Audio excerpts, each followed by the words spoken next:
Ölmese deymen, yaxşılar məngü yaşsa deymen. Allah bizge bergini ayar,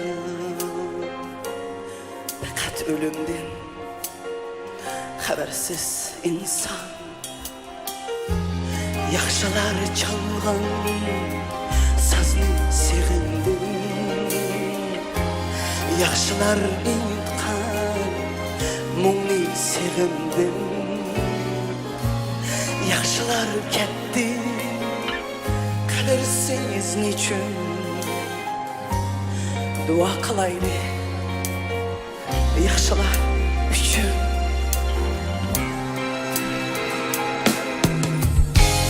Bu dünyada hemme adam aziz bir mehman. Oxşamaydı basqan qadam, oxşamaz yaşam.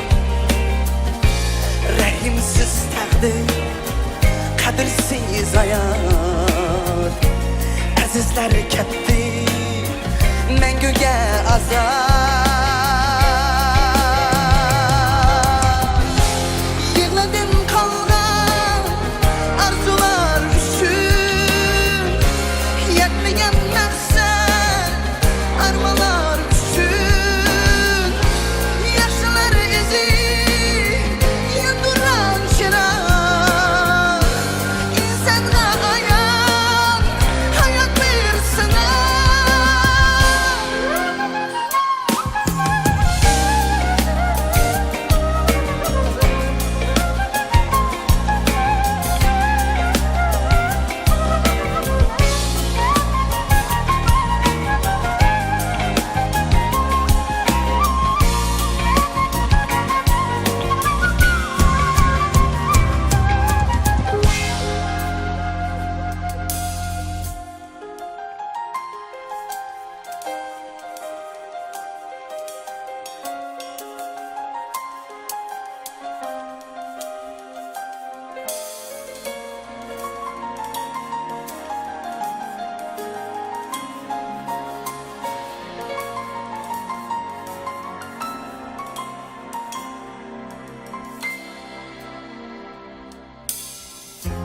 Mehirsiz kalgan yaxşılar bardı, açıktan kalbi sunganlar bardı. İnsafni Allah bergini ayan, biz yaxşılar biz kalaylı bayan.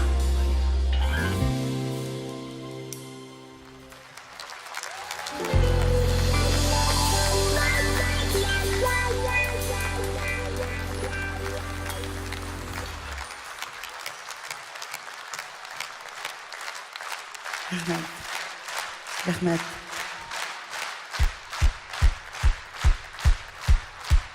Yaxşılar üçün alqışlar. Rəhmət sizlərə.